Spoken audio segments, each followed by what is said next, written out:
Welcome to this new episode of Continuum Gaming, and today we are not going to talk about 3 different games or something again, but we are going to talk about something different. As you may already have noticed, we had a survey more or less that was about what to do with the channel, and because of that I wanted to do a new more or less format of the channel now for this episode, because there's something very interesting we can talk about in this episode too. Because there is a new thing that was announced by Volla OS, and for that I thought, hey, why not talk about a couple of different mobile operation systems other than, of course, Android and iOS, and just talk a little bit about that, because Volla OS had a very nice announcement in this, I think, month, I'm not sure, but at least I found it now, and it's really interesting. Okay, so first off, let's talk about why you should want a different operation system than, for instance, Android or iOS. The shortest answer is data protection. So if you're really all about data protection, or you have to, for instance, do audits with it or something, Android is really a bad choice, because especially if it's an Android with Google, of course, so Google attached to it isn't something you want for your smartphone in general, because the problem is, first off, it's an US company, so you're more or less transferring data to the US, where it can be used on a different base of rule sets and stuff like that. So there are different laws than the GPDR in Germany, I think, DSGVO in Germany. And so it's not about all the same data protection stuff, and that's a really bad thing for everybody who is trying to do, for instance, audits, or for instance just protecting their data against the NSA or some kind of a company like Google or Alpha that is going to sell the data to more or less everybody who's paying for it, and you really don't want that. Okay. Second one is, of course, iOS. iOS is a little bit better in that aspect, but the problem with iOS, it's very closed off. So if you want, for instance, to install a different app that is not on the App Store or something, it's going to be pretty hard to do that. And Apple is really trying to shut all the different options there off, and only some kind of a debug functionality with test flight and stuff like that is available there. You don't have to know too much about that, just know that it's a very closed off system and you can't really access anything there or do anything or even see anything about it. And because of that, we have a couple of different open source or mainly open source systems that are not going to be focused on, for instance, data collection or something from the user, but are more or less focused on privacy issues, and that is a pretty nice thing. Okay, and as mentioned before, I want to talk about Volla OS in this episode, because the most interesting thing about this German smartphone developer, and they have smartphones and the operation system Volla OS, is that they have announced recently a new smartphone that will be available in July 2022. And the interesting thing about that one is that it has a multi-boot functionality. So let's have a look at that. For that, I'm just going to use TeamViewer here to access my PC, because the websites I'm going to show you are not all compatible with the old Edge browser on my smartphone here, on the Windows 10 mobile smartphone, but still very interesting stuff, so I wanted to show you that, and we are going to do that via this method now. Okay, so then I'm going to turn around and let's talk about what we can see here. So first off, it's a Volla Phone 2020, the beauty of freedom, on Kickstarter at the moment. It already was backed, so as you can see we have 71,645 euro that were more or less collected here, and they wanted 10,000, so pretty much overcompensation there. And the interesting thing about it is, of course, as mentioned before, it's a developer in Germany. It already has a Volla Phone, so it's not an unknown one either. Because the Volla Phone was the first one. I think it was announced in I don't know the exact date, but it was announced a couple of years ago, and this is the second iteration of that. I'm going to just play for you what's going to be shown here. As you can see, voila. Does it also annoy you how much time you spend on your smartphone, all the notifications, the countless apps? Are you also tired of big tech and security agencies watching you, what you do, where you go, who you talk to?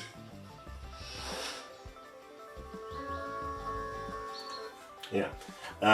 So just to let you know, that is more or less the reason why they are going to announce a Volla Phone. So for privacy issues and privacy reasons, more or less.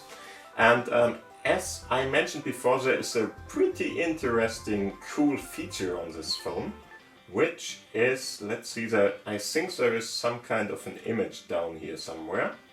I just have to find it first. Here we go.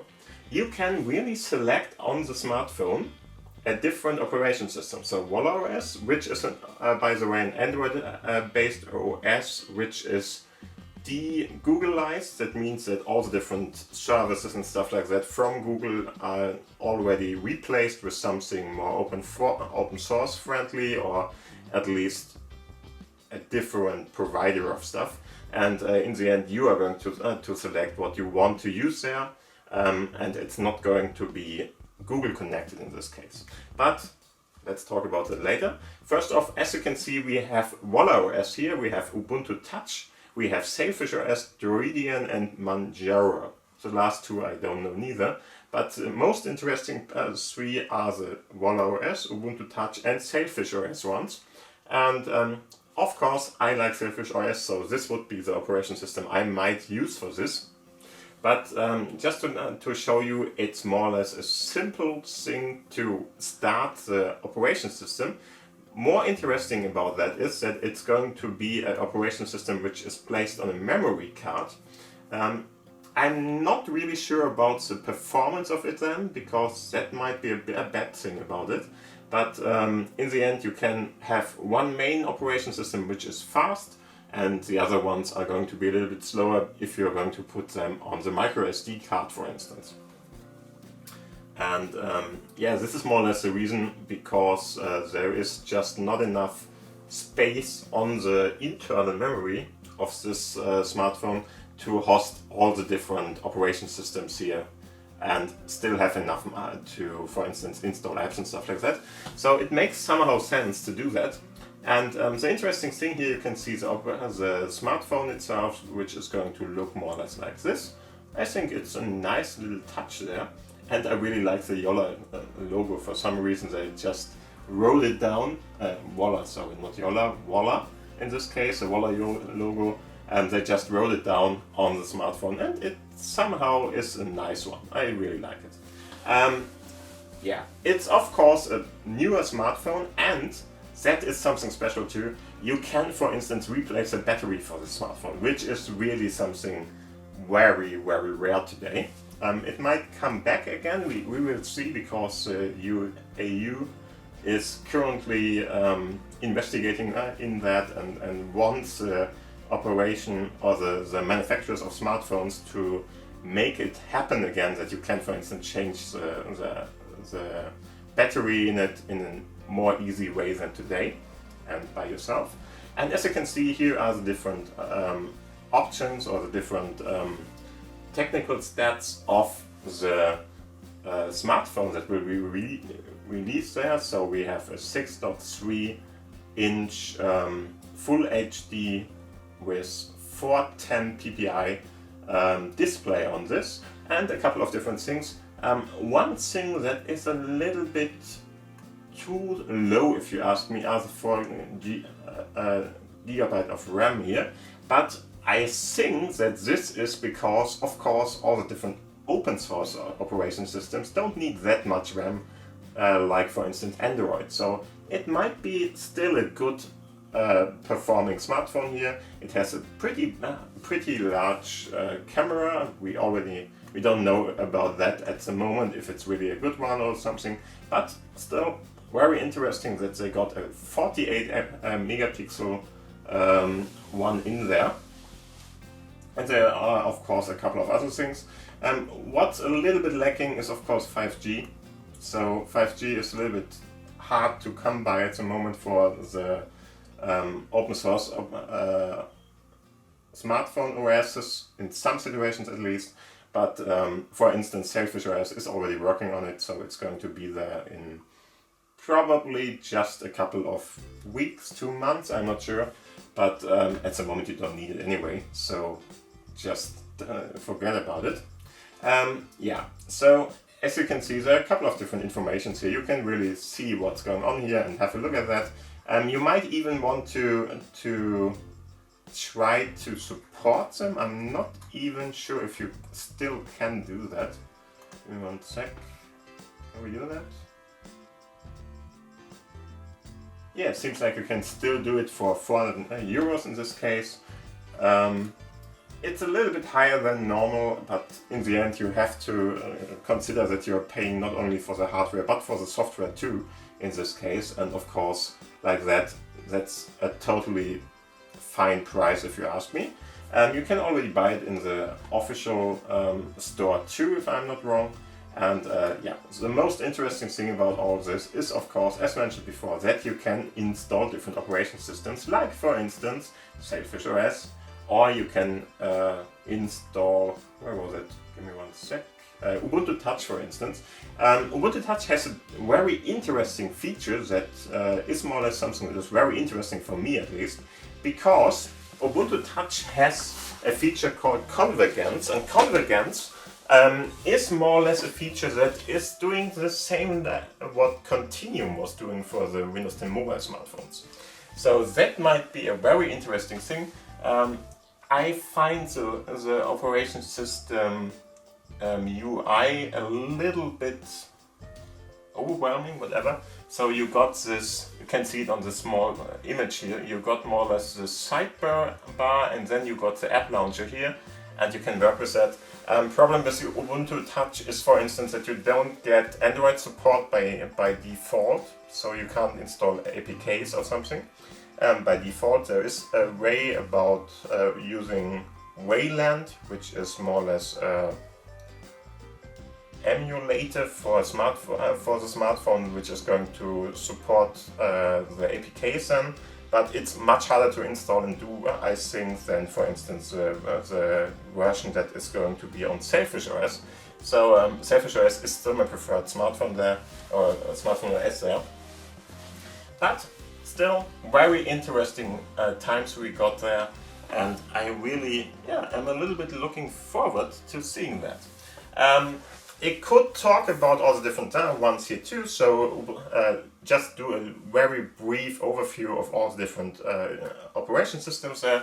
For instance, we got, of course, Ubuntu Touch, which is this one, by UB ports, and it's of course the Linux-based smartphone operation system, or better to say operation system, because it doesn't matter where you are going to run it. It's more or less the same like, for instance, Ubuntu itself, but a little bit accustomed for, of course, the smartphone and the touch user interactions and stuff like that. So if you like Ubuntu, this might be a good one. You can have different devices, because that is somehow the biggest problem with open source operation systems. There are only a couple of different options where you can install it, so you can't just go into your electronics store or something and buy, for instance, a smartphone where this is already installed on, or if you can, then the different choices of smartphones that you have there are pretty limited in general. But still, you can have a look at that. And for instance, there is the Volla Phone you can use with Ubuntu Touch. The Fairphone 2 can be used with Ubuntu Touch. And the Nexus one, which is a pretty widely used one, so interesting. And OnePlus One, also a nice one that you can use there and put more or less the U-ports build of Ubuntu Touch on it and use it. Pretty interesting one. Yeah, if you want to know more about Ubuntu Touch, just have a look at it. It's a Linux-based one, of course, so there is no native, yeah, Google or whatever on it, of course. So you have to install it if you really want it. You shouldn't, because that's the whole point of all of this. So that is a pretty interesting one. Just have a look at that. Second one, of course, Sailfish OS. You already know about that. Sailfish OS is my preferred one. It's a Linux-based one too. It has an own very interesting thing on it, because it can host and run Android apps already with the APKs in the end.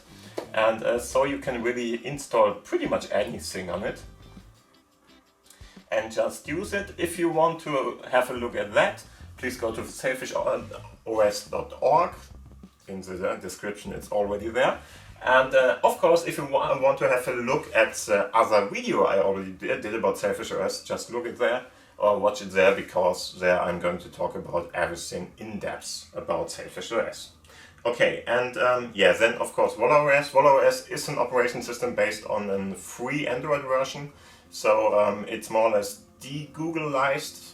That's more or less a name for it. So if you are going to remove all the different, let's see, do I have it? Yeah, I think I have it here too. There we go. De-Googled operation system. So in the end, if you're going to get rid of all the different Google services in there, so for instance Google Maps and stuff like that, and of course the inner ones too, then you're going to have an Android version that is at least a little bit better concerning data protection and stuff like that. And because of that, they are using that. So another option for you if you want to use that. And then there's the EOS one, which is more or less the same. So it's based on a fork from Lineage OS, which was another one. But the E Foundation is more or less the one that is going to be the one moving forward, as I understand it there. And the interesting thing is that they already pre-install MicroG, which is another service that is going to replace Google services. So if you need Google services for some apps, which is sometimes the case, so if you're for instance using some kind of bank apps, or you are using some kind of apps that is just really requiring the services to be available on your smartphone, then you can install MicroG, which is more or less an open source one or an open one that is going to replace the services by Google more or less, and giving you the at least hopefully same options, but without involving Google in that whole iteration there. Yeah. Here for instance you can see one of the Ubuntu Touch UI images. As mentioned before, I really don't think that is the best one you can do for a smartphone, but still, nice one. If you like, for instance, like I prefer Sailfish OS more, totally fine, do that too, very nice one. Okay, so I think I talked about that enough now, and that the episode is going to be more or less going to on an end. And yeah, the interesting thing about it is, of course, the different operation systems. I'm going to do, I think, in-depth ones when the new Volla Phone is available, because I'm planning to get one, if I can. And then I'm going to install Sailfish OS on it, Ubuntu Touch on it, and the other options maybe too. And like that, so Duridian and Manjaro are the other ones. I really don't know about those, because I never heard of them before. So in the end, the most interesting ones for me are Ubuntu Touch, Sailfish OS, and maybe Volla OS, we will see. And so I'm going to install them and have a look at them in future. But first off, it has to be released, of course, and after that I just have to play with it a little bit. The interesting thing is it has a very nice new smartphone there, and I will try to have a look at that for the price and stuff like that too. And see if, for instance, the new Sony Xperia 10 Mark III is a better option, because that one is going to be provided with Sailfish OS 2 in future. And at the moment I have the 10.2 of course, so Sony Xperia 10.2, and maybe the new one is something I want to try out there too, but we will see. Okay, so sorry that this episode is a little bit all over the top and stuff like that, or all over the place, because it's the first one I'm doing in this format. It's a very free one, and I want to tell you everything about the topic I'm talking about here. So hopefully you still had fun, learned something from it. If you liked it, give it please a thumbs up, of course. If you didn't subscribe till now, do it now. It's a button down below, it doesn't cost anything, and it helps the channel immensely. And other than that, thank you for watching, thank you for listening. Have a great week. We will see us in the next episode again. If you have any kind of questions or want to talk about the topic I'm covering here, just put a comment into the commentary section down below. And other than that, thank you for watching. See you around, and bye.